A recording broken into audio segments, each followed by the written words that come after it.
Good afternoon, ladies and gentlemen. My name is Sarah Herzon, and I'm a first-year student here at Dakota County Technical College.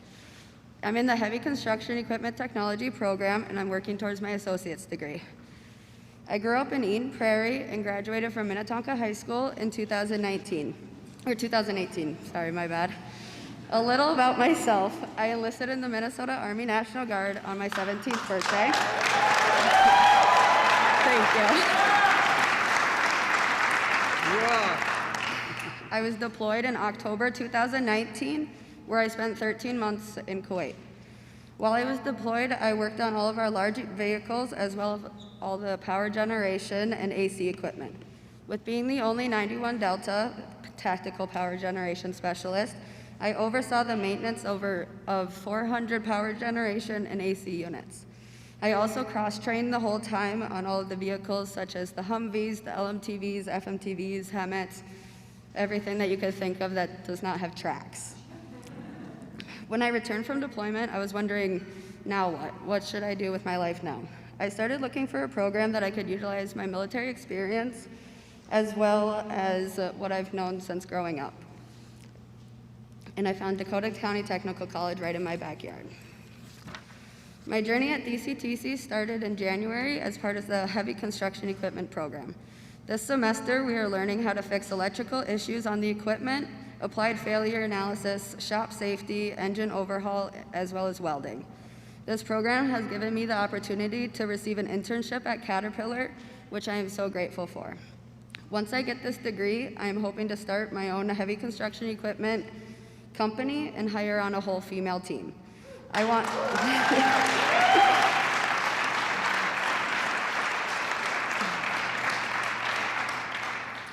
want to serve as an example for other women that we too can be in the trades. With having this degree as well as my military experience in heavy equipment, it will set me ahead of others in my field. I am so happy to have this opportunity to welcome President Joe Biden to my home state as well as my school, Dakota County Technical College. Thank you so much.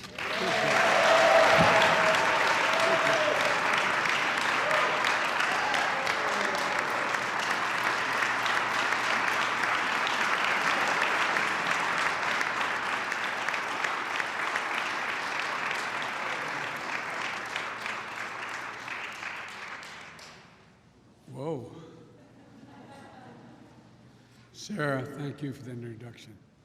I was saying to Sarah in the back, because when I was Sarah's age, the idea that I'd be standing waiting to introduce a president, no matter who it was, I would find a little daunting. And I was trying to reassure her, but obviously she didn't need any reassurance whatsoever. Zero. And thank you for your service to the United States military. Zero. Thank you.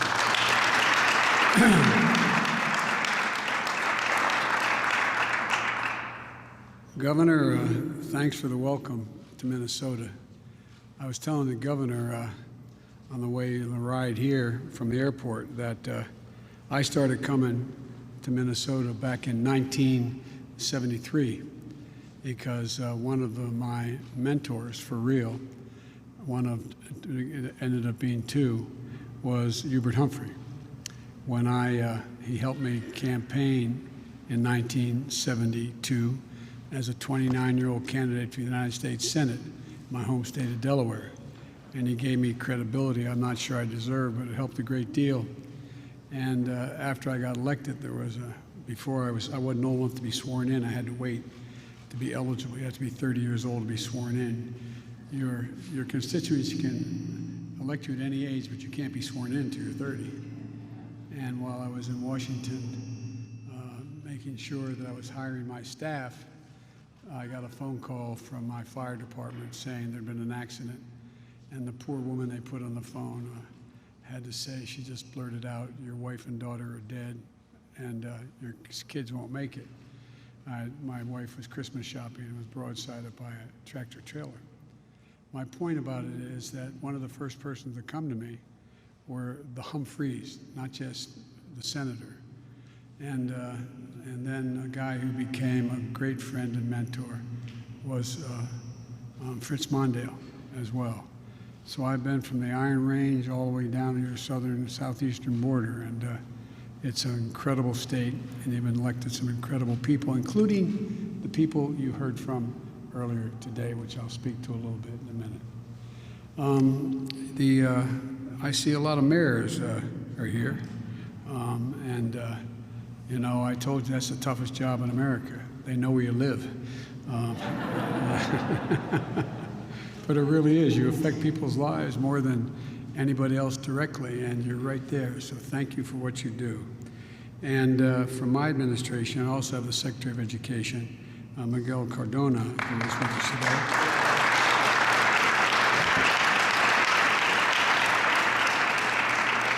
He served in Congress for a long time, and I'm delighted for him being here.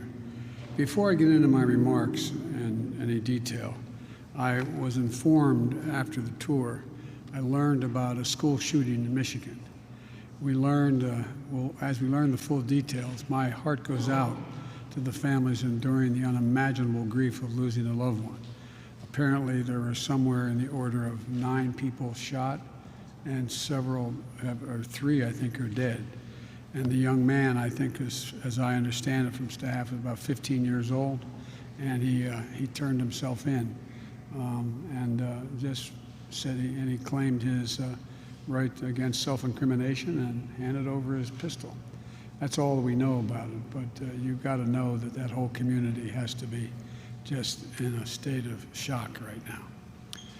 But look, one of the things that I want to mention is I want to tell you about the infrastructure law I signed on Thanksgiving. And it would not be possible, this is not hyperbole, without the Minnesota congressional delegation. Senator Amy Klobuchar is a leader in many issues. Her colleagues look to her on everything from lowering the cost of prescription drugs to how to get broadband to the whole country. And Senator Klobuchar and I have been friends for a while. She knows how to work across the aisle and make progress. It's a big deal. No, it really is.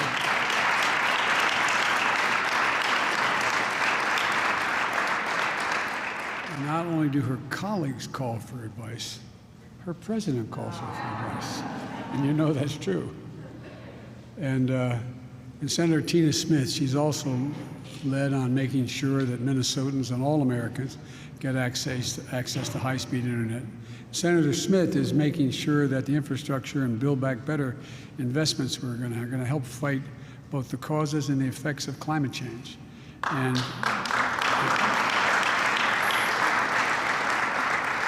Representative Angie Craig, who I'm going to get to ride home with, she's going to get an Air Force One when going back, spend a little time with her. She had a better means of transportation getting out here. I don't know what it was, but all kidding aside, she's worked in the infrastructure law. She constantly reminds us that it's places like Dakota County, and it's connecting people to jobs and opportunities. And that's why Angie has always been a champion of schools like DCTC and investments in roads and bridges and high-speed internet. And Representative Dean Phillips. Dean, where are you? Dean, from the very beginning, Dean has led getting bipartisan support to get this deal done. And you'd think this would be a slam dunk, but we did it without all but a few Republicans being able to come across and vote for it. But thank you for the work you did, Dean. I really mean it. And Betty McCollum. Betty's been fighting for a strong infrastructure package for more than a little bit of time. There you are, Betty. And but I also want to acknowledge a few other people who couldn't be here today. Your Attorney General Ellison is such a fighter for justice, and Representative Omar. Is he here? Oh, okay. I was going to say, I totally wouldn't. Remind us we all need to invest in our people and universal pre-care and affordable child care. Look, here's what this is all about. Rebuilding America. Getting this done. No, rebuilding in America, investing in America. That's what this is about. And we're doing it as we continue to battle the pandemic. As I told the American people yesterday, this new variant is a cause of concern, but not a cause to panic.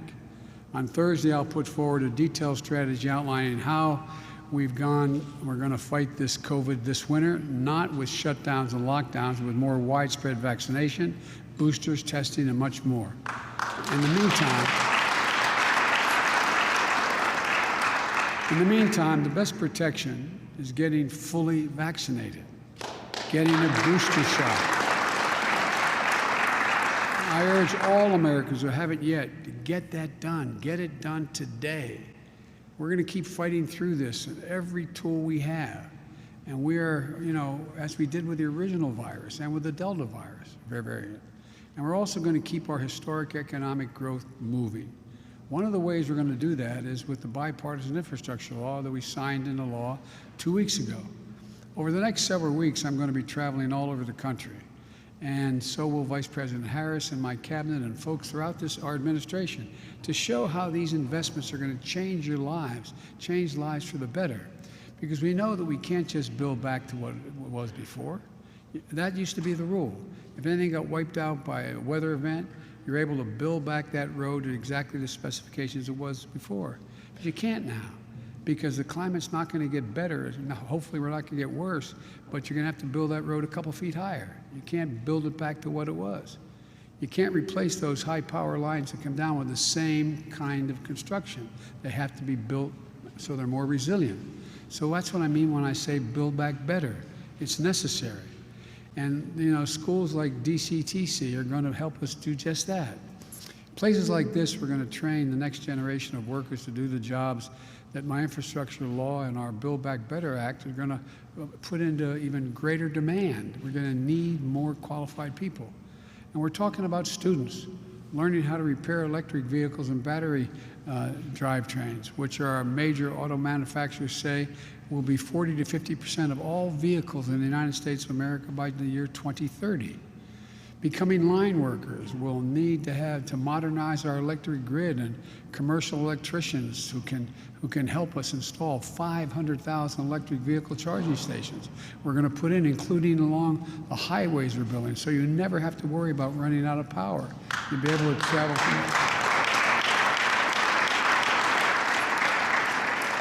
Training as construction managers to oversee all phases of construction projects we're going to be seeing all across Minnesota, like the Twin Port Interchange and Ports Interchange in Duluth, and the Link project in Rochester. These are the jobs of today and tomorrow. We're going to help America win the competition of the 21st century. We're getting back in the game. And the better part of the 20th century, for the better part, we led the world by a significant margin because we invested in ourselves and our people. We invested in our infrastructure, in our roads, our highways, our bridges, our ports, our airports, the arteries of our nation that allow commerce to function smoothly and move swiftly. And we invested in our people. We invested in opportunity in the past. But we were among the first to provide access to free education in the late 1800s, early 1900s, which had us leap ahead of the rest of the world, the first nation in the world with universal education. We invested to win the space race. We led the world in research and development that led to the creation of the internet. But somewhere along the way, we stopped investing, and we're at risk of losing our edge as a nation to China and the rest of the world that's catching up and surpassing us in some areas. Our infrastructure used to be rated the best in the world, not hyperbole, was rated the best in the world. But according to the World Economic Forum, we now rank 13th in the world in terms of the quality of our infrastructure. And we're turning things around in a big way now.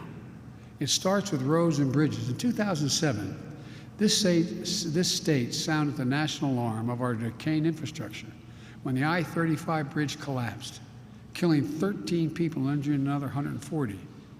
In the United States of America, a major bridge on a highway collapsed. This is America, for God's sake. And we know about our infrastructure problems. We've known it for a long time. Now we're finally doing something about it. No more talking. Time for action. Time for action. Folks, this law makes significant investments in our roads and bridges, and the largest investment in nearly 70 years. Fixing so many of the 661 bridges, nearly 5,000 miles of highway here in Minnesota, just Minnesota, that are in poor condition. Those decaying roads cost Minnesota drivers an extra $543 a year in gas, repairs, and longer commute times. Every family. That's $543 in hidden taxes for Minnesota families. And by the way, we might even be able to get something done fixing County Road 42 train crossing. We have one in Delaware. We have a train crossing what used to be the General Motors plant. I've counted as many 142 cars sitting there for about 10 hours waiting to cross. No way out. Look, this law includes the most significant investment in passenger rail in the past 50 years and in public transportation ever. And here in Minnesota, it means replacing transit vehicles that are past their useful life, switching from diesel to electric, getting more people where they have to go safer, faster, and cleaner. And it means more projects like the Orange Line, which is having its grand opening on Saturday and is connecting communities all along I-35 West with bus rapid transit, making it easier and faster to commute from Burnsville to Bloomington, to Richville, to major job centers in downtown Minnesota, in Minneapolis, Minnesota, the corporate headquarters like the US Bank and Best Buy and Target. It's going to change things. This law invests $42 billion to modernize our ports and our airports. The Port of Duluth is the largest port in the Great Lakes, or the Minneapolis-St. Paul Airport, one of the busiest airports in the Midwest. Making it easier for companies to get goods to market, reducing supply chain bottlenecks, lowering costs for families, making sure that what you need gets to your ships, your trucks and trains, and eventually your home on time. Of course, that's not all this law achieves. The law will start to replace 100% of the nation's lead pipes in the United States American services.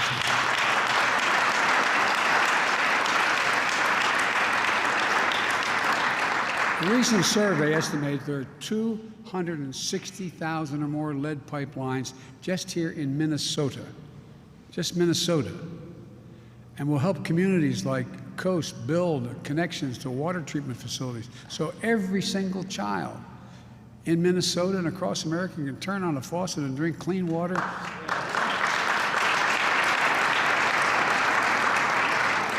Without their parents worrying about how forever chemicals, you ever think you'd hear that phrase 20 years ago, forever chemicals, are in the ground, how they're impacting on the health and well-being of the population. Folks, this is the United States of America, for God's sake. This is long overdue. We're going to need tens of thousands of plumbers and pipe fitters to do the work. And they'll get paid a prevailing wage with benefits. And the ability to build a middle-class life. The law is going to make high-speed internet affordable and available everywhere in America and create jobs laying down the broadband lines. Today, 12% of Minnesotans and households don't have internet subscriptions. And in some places, there's no broadband infrastructure at all. This law is going to make high-speed internet affordable and available everywhere in Minnesota, urban, suburban, and rural.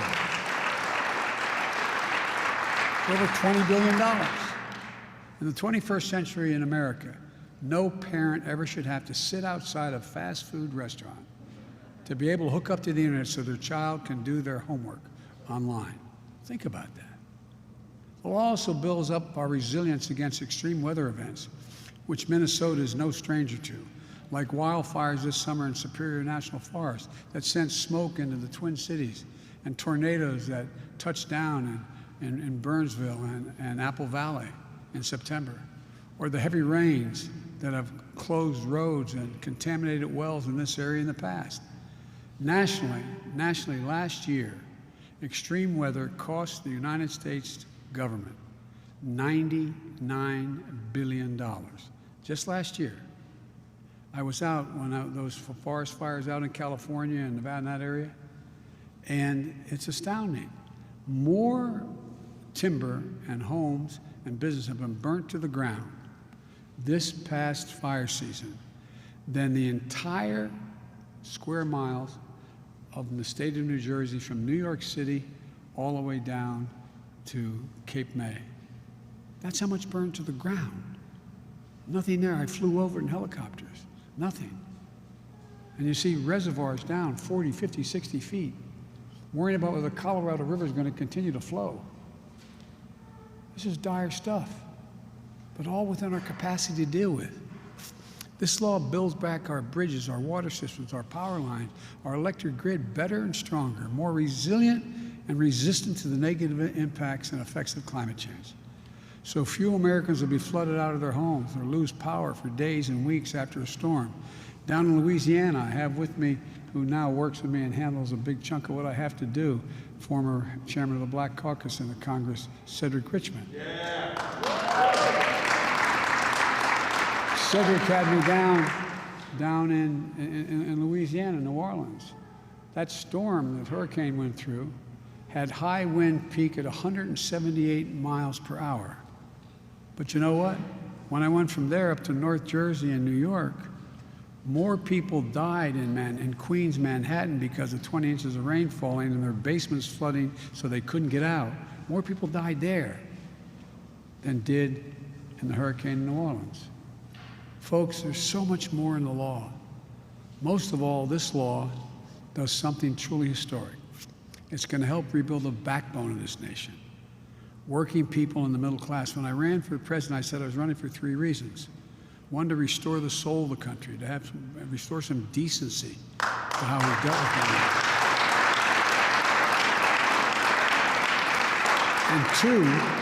And two, to rebuild the backbone of the country. Hard-working, middle-class folks and working-class folks who built the country. The folks in Wall Street aren't bad, but they didn't build America. The people who come out of the school are the ones that build America. They built America, and they've been left behind for much too long. We're going to rebuild this economy from the bottom up and the middle out. I've never known a time when the middle class has done well that the very wealthy haven't done very, very well. I'm not being solicitous. I'm being deadly earnest. But I'm tired of this trickle-down economy. I'm tired of it. This is a blue-collar blueprint to rebuild America. And the only way this works is if the blue-collar Americans do the building. And that's the only way it's ever worked. And we're going to do it again. Mark my words. Mark my words. The same goes for my plan to build back better for our people.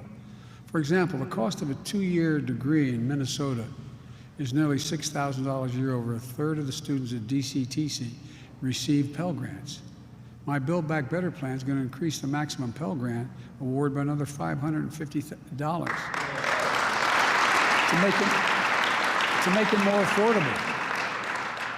We're going to invest an unprecedented $10 billion in job training programs at schools like this one, and expand registered apprenticeships and pre-apprenticeship programs.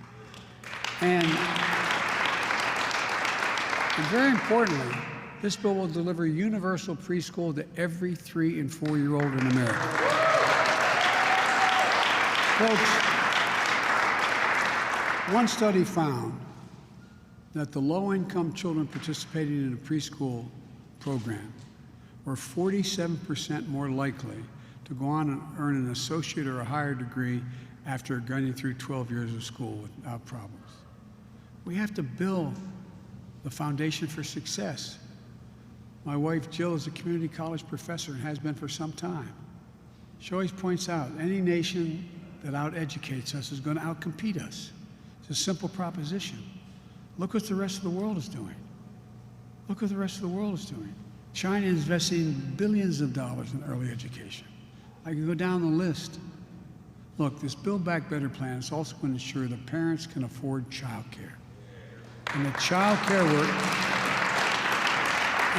care workers can actually get a raise they deserve and more education. If you're paying $14,000 for child care like a lot of Minnesota families do, my Build Back Better plan is going to make it a giant difference in your life, because your child care costs will be capped at 7% of your income. 7%. That's it. 7% of your income. That's going to make a huge difference for the economy overall, but for millions of workers who had to drop out of the workforce, not because they wanted to, because they couldn't find available child care, especially the 2 million women who left the workforce during this COVID crisis. If you're one of the millions of Americans paying too much for insulin, My Build Back Better plan is going to change that as well, because we're going to lower prescription drug costs. And that means you won't pay more than $35 a month for your insulin. It's important not only from a health standpoint, from a standpoint of personal dignity.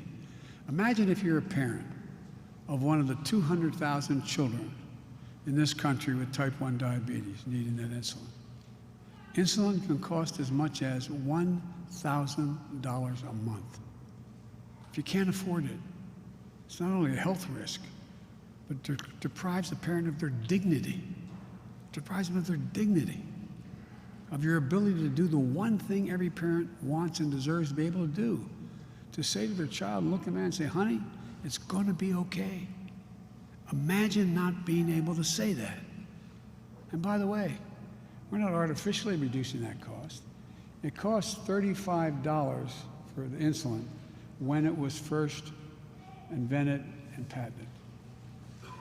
They've done not a single thing since then to improve it. It's good. And now it costs $1,000 a month. Folks, lowering the cost of child care, elder care, housing, health care, prescription drugs, and meeting the moment of climate change, that's what this plan does. Frankly, I'm surprised that not a single Republican in Congress has joined us in supporting it. It can't be because it would add to inflation. 17 Nobel laureates, 17, 3 weeks ago spontaneously sent me a letter saying that it would have the opposite effect. It would actually reduce long-term inflationary pressures. It can't be because it would add to the deficit, because it reduces the deficit over the long term. It can't be because it's fiscally responsible, because it's fully paid for. Fully paid for. No one earning less than $400,000 a year will pay a single penny more in federal taxes. 55%. I come from the corporate state of America, Delaware. More corporations are incorporated in Delaware than every other nation in every other state in the nation. And guess what?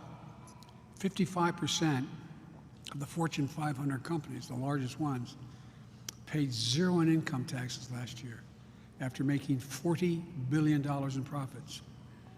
I'm a capitalist. If you can make $1 million or $1 billion, have at it.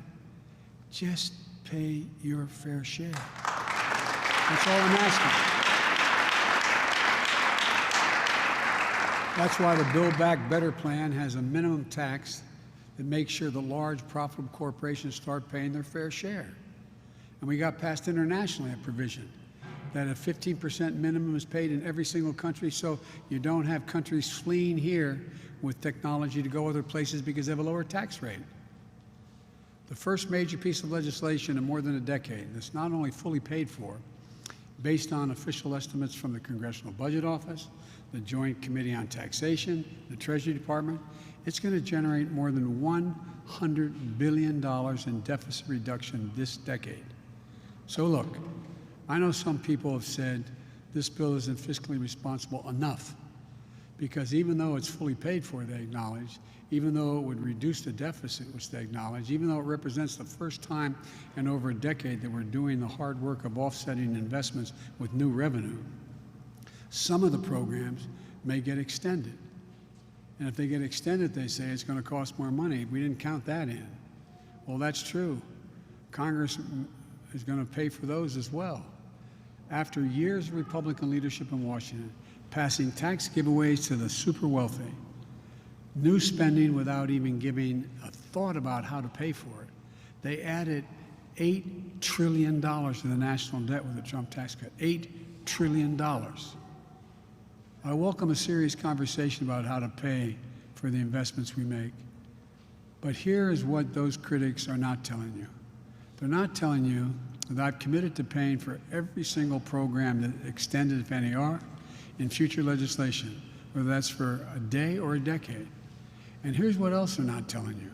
They're not telling you why it is that they are fighting so hard against lowering the prices of prescription drugs, or child care, or elder care, or health care. Why it is that they're so frightened, so hard to, fighting so incredibly hard to protect the 2017 Trump tax cuts that increased the deficit alone by nearly $2 trillion. the bulk of which went to large corporations and virtually none of it paid for. I'm happy to have that debate on about how to pay for these priorities. In my Build Back Better plan, we're already undoing some of the most reckless elements of the Trump tax bill, like ending the tax breaks for companies sending jobs overseas. We got a tax cut for sending a job overseas. But other tax giveaways in the bill that expire, that bill expires in 2025, it has to be reauthorized. For example, the tax rate for the 1% wealthiest Americans used to be 39.6%. They make it sound like it used to be 70% or something. 39.6%, what it was in the Bush administration. The Trump tax cut that to 37%. Just by restoring that tax back to 39.7, what it was in the Bush years, just by doing that would generate an additional $20 billion a year in revenue, enough to pay for universal preschool for all 3 and 4 years old, all the way through. So folks, we're going to face a choice. Do we keep giving tax cuts to the wealthiest 1% of the taxpayers, or do we keep lowering costs for working families? You know, I think we have something like 730-some billionaires in America. That's fine. You make $1 billion, I'm okay with that. But you know what? You know how much money when everybody was losing money during the recession, the pre-recession? You know how much money those 739, I think it is, made? Another $1 trillion. You hear me now? Those 735, whatever the number is, made an additional $1 trillion in that year and a half. Trillion. I didn't hear anybody weeping and gnashing their teeth about any of that. If they want to argue about continuing tax cuts for big corporations and wealthiest Americans, it's more important than lowering the cost of child care, lowering prescription drug prices. That's an argument I'm happy to have. I'm looking forward to that debate. One of the reasons I believe so firmly in the proposal is because I know what this country can be. We've always been a nation of possibilities. I was asked by Xi Jinping, I met with him more times than any other world leader. And I was in 17,000 miles with him in China. And he turned to me in one of our many one-on-one meetings with an interpreter each and asked me, he said, "Can you define America for me?" I said, "Yes, in one word, possibilities." Think about it. No other nation in the world, one of the reasons why we think we're ugly Americans, no other nation in the world believes that anything we set our minds to, we can do. Because when we've done it, we've never failed. Folks, we didn't come this nation we know by dreaming small. Throughout our history, we've emerged from crisis by investing in ourselves. During and after the Civil War, during the Civil War it started, the Transcontinental Railroad, uniting the East Coast and the West Coast. During the Cold War, we built the interstate highway system, transformed how Americans live their lives. And now we're going to build an economy of the 21st century. I truly believe that 50 years from now, and I mean this from the bottom of my heart, historians are going to look back on this moment and the next several years, and they're going to say that this was the moment when America won the competition for the 21st century. Because if we don't, we're going to lose it. We're going to lose it. So folks, there's nothing we can't do. When the American people set their mind to something, there's never been anything we cannot do. And there's never been a crisis we've got into that we haven't come out stronger than before we went into it. That's who we are. That's America. Well, God bless you all, and may God protect our troops, and thanks for your patience. Appreciate it.